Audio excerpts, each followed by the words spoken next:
Market থেকে বেশি দাম দিয়ে না কিনে 1 কাপ আটা কিংবা ময়দা আর পাকা কলা দিয়ে ভীষণ মজাদার স্বাস্থ্যকর এই জলখাবারটি খুব সহজে এভাবে একবার বানিয়ে খেয়ে দেখুন।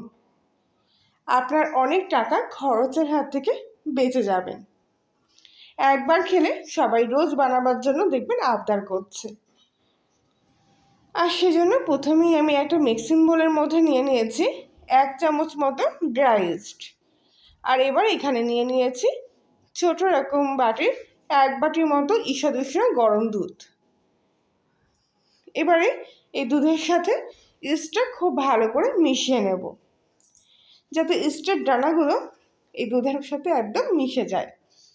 এবার এর মধ্যে স্বাদ মতো লবণ আর 3 চামচ মতো গুঁড়ো চিনি নিয়ে নিলাম। মিষ্টিটা আপনারা আপনাদের স্বাদ অনুযায়ী কমিয়ে কিংবা বাড়িয়ে দিতে পারেন।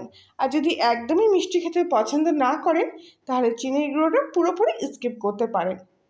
গুঁড়ো চিনিটা ভালো করে এর সাথে মিশিয়ে নিয়ে এবার এখানে আমি নিয়ে নিয়েছি 1 কাপ পরিমাণ মতো ময়দা। তবে ময়দাটা অবশ্যই এভাবে চেলে নিয়ে তারপরে দেব। আর এখানে আমি ময়দা নিয়েছি, আপনারা কিন্তু আটা দিয়েও এভাবে তৈরি করতে পারেন। তবে ময়দা দিয়ে করলে খেতে একটু বেশি সুস্বাদু লাগে, তো সেজন্য আমি এখানে ময়দাটাই ব্যবহার করছি। খুব ভালো করে এবার ময়দার সাথে আগে থেকে দুধ আর ইস্টের মিশ্রণটা এভাবে মিশিয়ে নিচ্ছি। তবে এই ময়দার ডোটা কিন্তু এরকম একটু নরম ধরনের হবে, মানে মাখার সময় হাতে এরকম একটু লেগে আসবে।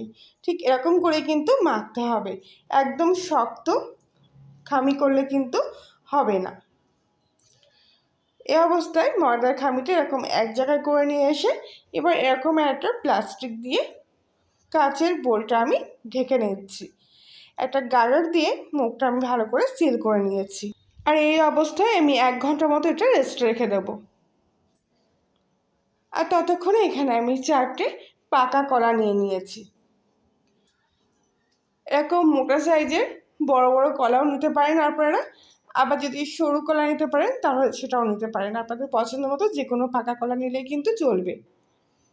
এবারে কলার খোসাগুলো প্রথমে ছাড়িয়ে নিচ্ছি। এবার এই কলার মাঝ বরাবর থেকে 2টো খণ্ডে ভাগ করে নেব। আর তারপর ঠিক এইভাবে কলাগুলো পাতলা করে স্লাইস করে নিচ্ছি, মানে মাঝখান থেকে আরেকবার একটা ভাগ দিয়ে নিচ্ছি। বাকি কলাগুলো ঠিক একইভাবে এখানে আমি এরকম স্লাইস করে নেব। আর যদি আপনারা মনে করেন গোটা কলা দিয়ে করতে যাবেন তো সেটাও কিন্তু করতে পারেন, তবে এইভাবেই করলে বেশ ছোটো ছোটো মতো দেখতে হবে আর করতেও সুবিধা হবে। তাই আমি এরকম ছোটো ছোটো মতো স্লাইস করে নিচ্ছি 4 ভাগ করে। প্রত্যেকটা কলা স্লাইস করে নিয়েছি এইভাবে। এবারে একটা কাঁটা চামচ দিয়ে কলার উপরে এইভাবে ছিদ্র ছিদ্র করে নেব। এগুলো করলে পরে কিন্তু খুব সুবিধা হবে, সেটা আপনারা পরবর্তীকালে বুঝতে পারবেন। প্রত্যেকটা কলার উপরে এইভাবে অসংখ্য ছিদ্র করে নিচ্ছি একটা কাঁটা চামচ দিয়ে। তবে খেয়াল রাখবেন কলাগুলো যেন একেবারে নরম না হয়, তাহলে কিন্তু করতে পারবেন না এইভাবে। এবার অন্য একটা প্লেটের মধ্যে একটু তেল ব্রাশ করে নিচ্ছি আর তারপর উপর থেকে শুকনো একটু ময়দা এইভাবে ছড়িয়ে নেব। এই প্লেটটাতেই আজকের জলখাবারটা আমি তৈরি করব, সেজন্য এটা আগে থেকে রেডি করে রাখলাম। এবারে আগে থেকে যে ময়দাটা আমি রেস্ট রেখে দিয়েছিলাম 1 ঘন্টার পর দেখুন কি সুন্দর এটা ফুলে গেছে। এবার এর থেকে আমি হাওয়াটা এইভাবে বের করে দেব আর একদম আলতোভাবে এই ময়দাটাকে আরেকবার মেখে নেব। এই দেখুন ভিতর থেকে কিন্তু এরকম সুন্দর একটা জাল মতো সৃষ্টি হয়েছে, তার মানে ময়দার ডোটা কিন্তু একদম পারফেক্ট হয়েছে।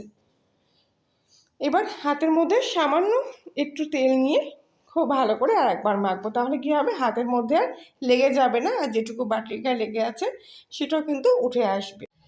এভাবে তেলটা মাখানো হয়ে গেলে সম্পূর্ণ ডোটা হাতের মধ্যে তুলে নিচ্ছি। আর এরকম করে করে ঠিক ময়দার গাটা এরকম মসৃণ করে নিতে হবে। দেখুন 2 হাতের মধ্যেখানে রেখে এরকম করে কিন্তু আমি ডোটা এক জায়গায় করে নিয়ে আসছি। আর জয়েন্টের মুখটাও খুব ভালো করে এবার সিল করে দিতে হবে, দিয়ে এরকম সুন্দর একটা ডো তৈরি করে নিতে হবে। এই ডোটা পুরোপুরি তৈরি হয়ে গেছে। এবার এই চাকির মধ্যে শুকনো ময়দার গুঁড়ো এইভাবে ছড়িয়ে নিচ্ছি। আর এবারে এই ময়দার ডোটা এর মধ্যে রেখে দিলাম, দিয়ে হাত দিয়ে একটু হালকা হাত এভাবে একটু চ্যাপটা মতো করে নিয়ে তারপরে বেলুন দিয়ে বেলে নেব। এরকম একটু লম্বা করে বেলবো, তাহলে সুবিধা হবে। এরকম চৌকো শেপে লম্বা করে বেলে নিয়ে এবারে লম্বি করে এরকম সরু সরু কয়েকটা ফাড়া করে এখান থেকে আমি কেটে নিচ্ছি। দারুণ মজাদার এই রেসিপিটি বানানো কিন্তু একদম সহজ, যে কেউ একটু ফলো করলেই দেখবেন একদিনেই একদম পারফেক্টভাবে বানাতে পারবেন। এবার এর থেকে একটা ফালি তুলে নিলাম, আর এইভাবে একটু উল্টে দিয়ে ফালিটাকে একটু এরকম লম্বা করে এবার একটা কলার স্লাইস ঠিক এরকম এই ফালি একদম ধারের দিকে রেখে এইভাবে কিন্তু এই কলার স্লাইসটার গায়ে এই ফালিটাকে এইভাবে পেঁচিয়ে নেব। আশা করছি আমি মুখে বলে না হয়তো সেভাবে বুঝতে পারছি না, কিন্তু আপনারা দেখলে হয়তো ঠিকঠাক বুঝতে পারছেন যে আমি কিভাবে এটা তৈরি করলাম। দেখুন খুব সহজ। ফালিটা নিয়ে কলার স্লাইসের গায়ে এইভাবে পেঁচিয়ে নিতে হবে। বাকিগুলো ঠিক সেমভাবে আমি তৈরি করে নিচ্ছি। গোটা কলা দিয়েও কিন্তু আপনারা এইভাবে তৈরি করতে পারেন, তবে সেগুলো অনেক বড় বড় হবে, তো জায়গাটাও অনেক প্রয়োজন। সেই জন্য আমি কলাগুলো এরকম অর্ধেক করে নিয়েছি, তাহলে অনেকগুলো তৈরিও হবে আর জায়গাটাও কম লাগবে।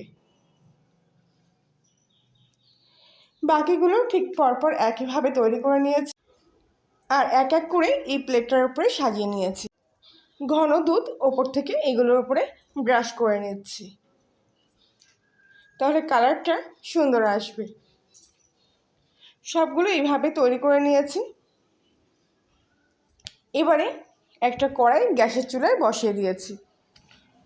কড়াইটা খুব ভালোভাবে প্রথমে গরম হয়ে গেলে এবারে এই প্লেটটা এর মধ্যে বসিয়ে দিলাম, আর ঢাকা দিয়ে ঠিক 20 মিনিট মতো সিম আঁচে এগুলো বেক করে নেব।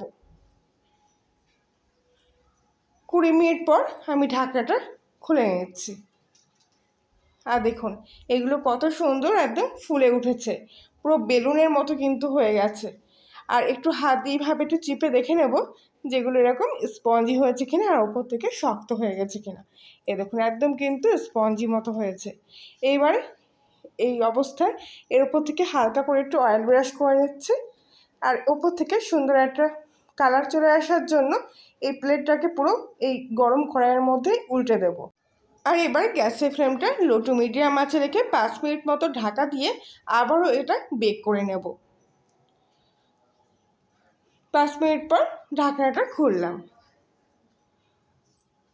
আর প্লেটটা এবার সোজা করে নিচ্ছি। আর দেখুন কত সুন্দর ওপর থেকে কালারটাও কিন্তু চলে এসছে। পুরোপুরি ঠান্ডা হয়ে গেলে এবার এগুলো এক এক করে আমি এখান থেকে তুলে নেব, আর জয়েন্টগুলো ছাড়িয়ে নিচ্ছি। একেবারে নরম তুলতুলে স্পঞ্জি হয়েছে। আশা করছি আজকের রেসিপিটি আপনাদের কাছে ভালো লাগবে। ভালো লাগলে প্লিজ লাইক শেয়ার কমেন্ট করে জানাবেন। আর আপনি যদি কলিনের রান্নাঘরের নতুন সদস্য হয়ে থাকেন তাহলে প্লিজ চ্যানেলটি সাবস্ক্রাইব করে পাশে থাকবেন, আর পাশের বেল আইকনটি প্রেস করবেন নতুন করে ভিডিওর আপডেট পাওয়ার জন্য। ভিতরে কলা আর ওপর থেকে কিন্তু স্পঞ্জি নরম তুলতুলে এরকম পাউরুটি, আর দেখতেও দেখুন কত সুন্দর হয়েছে। সকালের জলখাবারে কিংবা স্কুল অফিসের টিফিন বক্সে একদম পারফেক্ট একটা রেসিপি। কোনো রকম ঝোপ ঝামেলা ছাড়াই সহজে মাত্র কয়েক মিনিটের মধ্যে কিন্তু এভাবে তৈরি করে নিতে পারবেন, আর ভীষণ মজাদারও হয় এগুলো খেতে। বাচ্চা থেকে বড় সবাই দেখবেন পছন্দ করবে খেতে।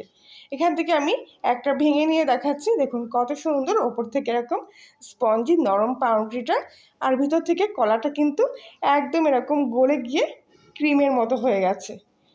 সেজন্য কিন্তু কলাটা আমি এরকম স্লাইস করে ছিদ্র ছিদ্র করে দিয়েছিলাম। দেখতেই পাচ্ছেন কি সুন্দর নরম হয়ে গেছে কলাটা। তাহলে বন্ধুরা আজকের মতো এই পর্যন্তই, আবার দেখা হচ্ছে অন্য একদিন। সবাই ভালো থাকবেন, সুস্থ থাকবেন।